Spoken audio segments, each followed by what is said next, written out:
And now, it's time for another Dice Tower review with Tom Vasel. Hey folks, I'm Tom Vasel, and today we're taking a look at the newest upcoming expansion for Smash Up. It's on their world tour where they're going around the world looking at different cultures, and this one's actually called Culture Shock. Now, most of the time, these expansions come with 4 factions. There was one that had a secret 5th faction in it, but this one just comes straight up with 5 factions. They are the Ancient Incas, Anansi Tales, Russian Fairy Tales, Polynesian Voyagers, and Grimm Fairy Tales. Basically, well, 3 of these are straight up fairy tales, but different cultures from around the world, and that's put into this, and so I love Smash Up, so of course I'm going to like this, obviously. So I'm assuming you know how to play Smash Up. Here is what is in these factions.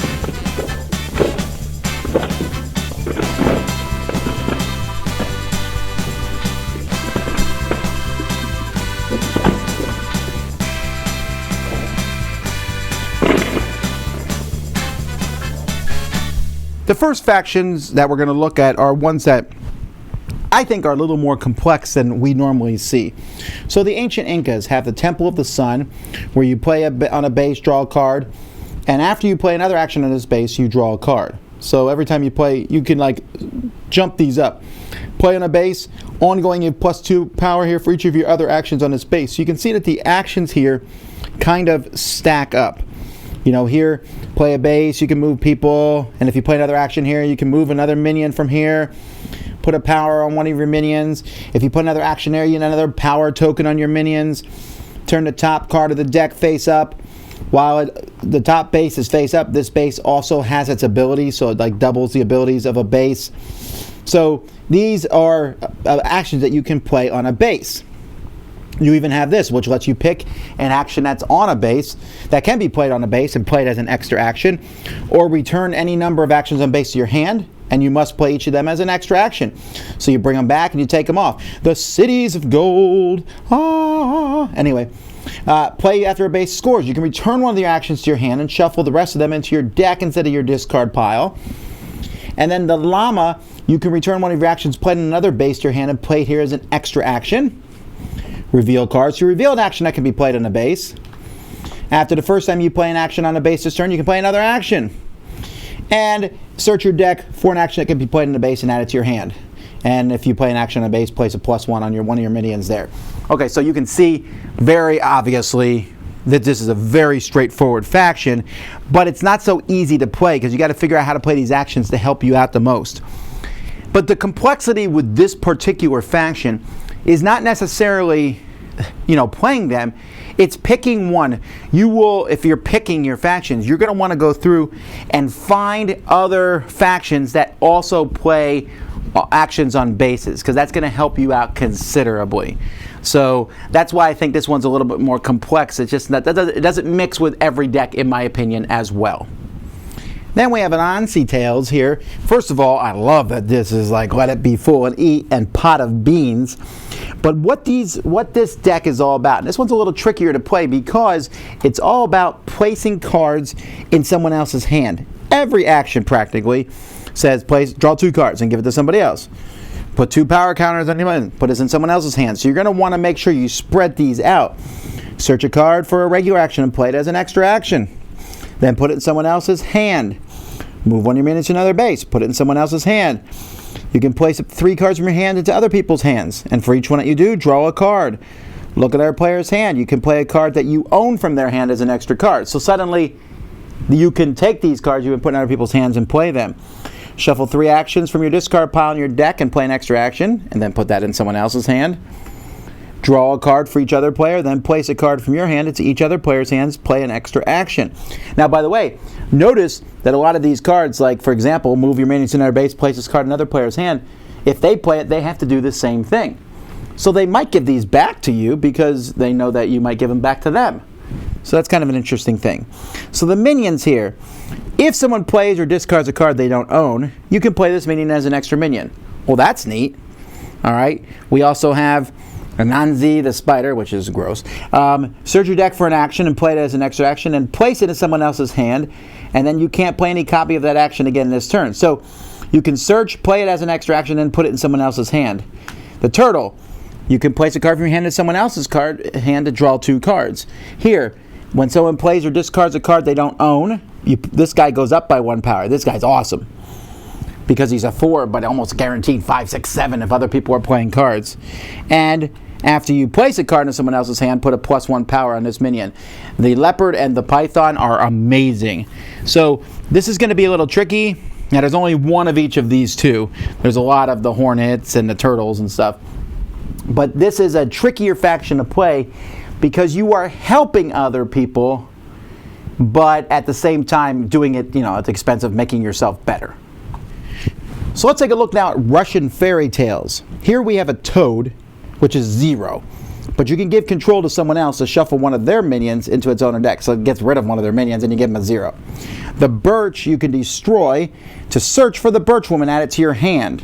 While the birch woman, after they go to the discard pile, you can search your hand deck or discard pile for the birch and add it to your hand and play it. So they keep popping back and forth. Really kind of a neat thing.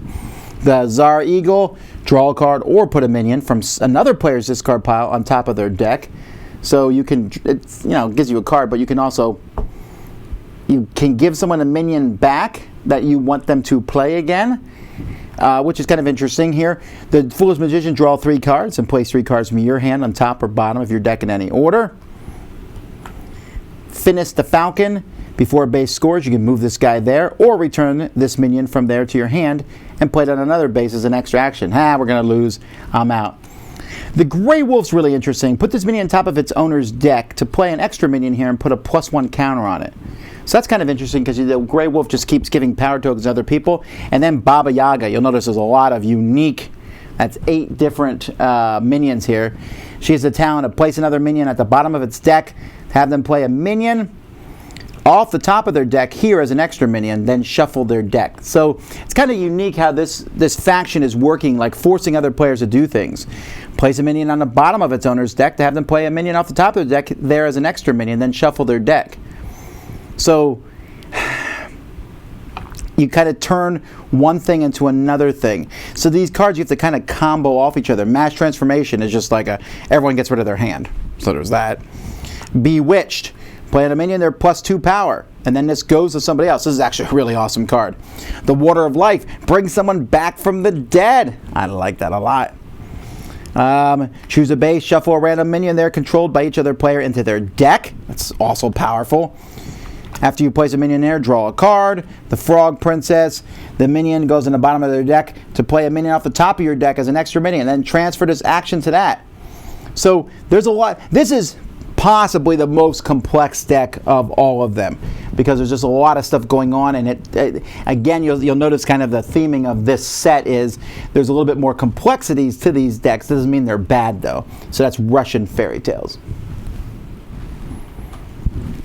The Polynesian Voyagers here, these are straight up what their name says, Voyagers. It's all about moving. This stops other people from moving. This says if this minion has an action on it, it's +2 power. This, move this minion to a base where you have no minions to place a +1 power counter on it. So these, folks, the more spread out they are, the more powerful they are, and so you want to mix these with people who can move their minions pretty easily. Play up to 2 bases from the top of the base deck. Move one of your minions to a base where you have no minions. This gets more bases on the table. Then there's tattoos. Search your thing for an action that can be played in a minion and play it there or place it as an extra action.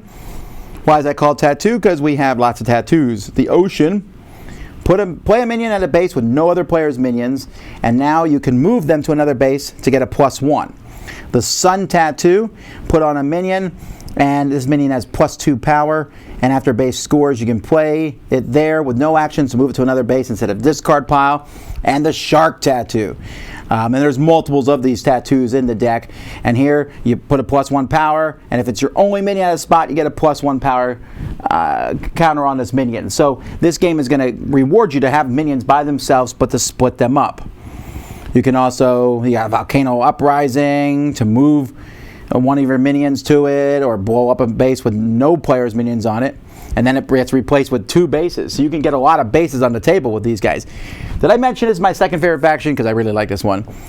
Choose a base where you have a minion. +2 for each base where you have at least 1 minion. That's powerful. Or Growth of Tribes. Choose a base where you have no minions. Put an extra minion there immediately, or move one of your minions there. And then Knowledge of the Tribes. Draw a card for each base where you have a minion, which could be really powerful. So you spread these guys out, it could be a pretty powerful deck. Then we have my favorite deck. So we have the other Snow White, because I'm pretty sure Snow White shows up in another one of the factions. In fact, I want to mix them together just to have both. But Grimm's Fairy Tale has, I think, the fewest duplicate cards. There's only 2 cards that are duplicates in this set. But we got the other Snow White and Rose Red, who are both +2 if they're with each other. And we have Gretel and Hansel. Same thing. If they're together, +2. The Charming Princess and Prince Charming, you put them together, you get extra action, and you can play an extra minion there. Then we got Red Riding Hood and the Big Bad Wolf, which are a little bit opposite because Red Riding Hood's better without the Big Bad Wolf, and the Big Bad Wolf's better without Red Riding Hood on the table. Rumpelstiltskin makes this even easier, where you can search your deck for a card and put it on top of your deck, so you're going to be able to put these people out. And the Frog Prince, after you play another minion here, you can shuffle them in their deck to play a minion from your discard pile here as an extra minion. So these 2 cards let you find these minions. Here you can search your deck for an action, move 2 of your minions from one base to another, search your deck for a minion and put on top of your deck. You're going to get these minions together. That's what's cool about this. Choose 2 minions at the same faction at a base to get +2 power each. Also, I like that this is called Mouse, Bird, and Sausage. Grimm's Blessings. So this is one of the few duplicates in the deck. If you have 2 or more minions on here, you can treat this card as if it has the names of every minion you own. There you go. This will automatically combine with all your people who need other folks. Then we have Teamwork, which is the other card that there's 2 of. Search your hand, deck, or discard pile for a minion whose name appears in an ability on the chosen minion. Put it in your hand and play it as an extra minion. So again, this set's like, do you want these 2 minions together? You're going to get them together. Then we got 3 cards and the Woodsman Axe, where you can destroy the Big Bad Wolf to search your deck for a minion. Or just get rid of an action. Play it on the base to play an extra action. So I just like this one because in most games, when you have like Hansel and Gretel, and they work well, they're +2 power together, and you're like, yeah, well that happens 1 out of 10 times in a game. In this set, it's going to happen all the time. The components for this game are good. They're the typical smash-up components. We have these sleeves here that tells you what set they come from, or the dividers, I'm sorry. These dividers go into, of course, the big box or the even bigger box. We got tokens here which show the spider webs on them and roses on the other. And then you have several locations that come, and of course these locations always act as the different types of different things. And we got a giant turnip. So this is reduced by 1 for each minion on it. So it starts as 30, but the more teamwork. I love the art on this particular one. Transformation Spring, Gingerbread House, yay! 2 minions here with the same power get +2 power. Yeah, this one is tailor-made for the, there's the web. Oh, gotta stay out of the web. And Couscous, the more actions on this one. So, normally when I look at these they kind of work with the decks, but a couple of these like Couscous and Gingerbread House were tailor-made for the different factions. So you want to make sure they're in the game if you're playing with those factions. I gotta say, I like what the back of the box says here. We look at the incredible histories of the Incan Empire, known for its roads and monumental architecture, and Polynesians who spread out on as many islands as possible. Did we get all the details of these rich cultures right? Heck no, we make silly card games. Don't tell anyone on Twitter. Yeah. Well, anyway, I enjoyed this a lot. I like these factions. Now, this is not necessarily my favorite expansion, and my one negative thing about it is it's a silly thing, but right, the names of these, like the Polynesian Voyagers, it's just weird to mix that. I'm like, I'm going to play the Polynesian Voyager Russian Fairy Tales. That's almost like a mouthful. I almost rather they just been called Voyagers or Polynesians, pick one or the other, and then mix it Polynesian Ghosts or Voyager Ghosts. And instead of saying Polynesian Voyager Ghosts or Grimm's Fairy Tale Robots.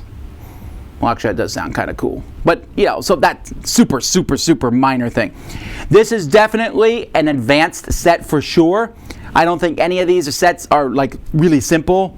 Like, when you play a lot of the stuff from the original set, like the robots and the dinosaurs and the ninjas, they're very straightforward.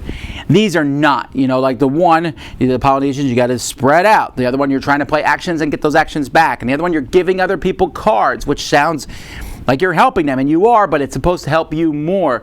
And so, like I said, not only is it important on how you play these, but it's important on the factions that you mix them with. They may not work as well if you're just picking random factions.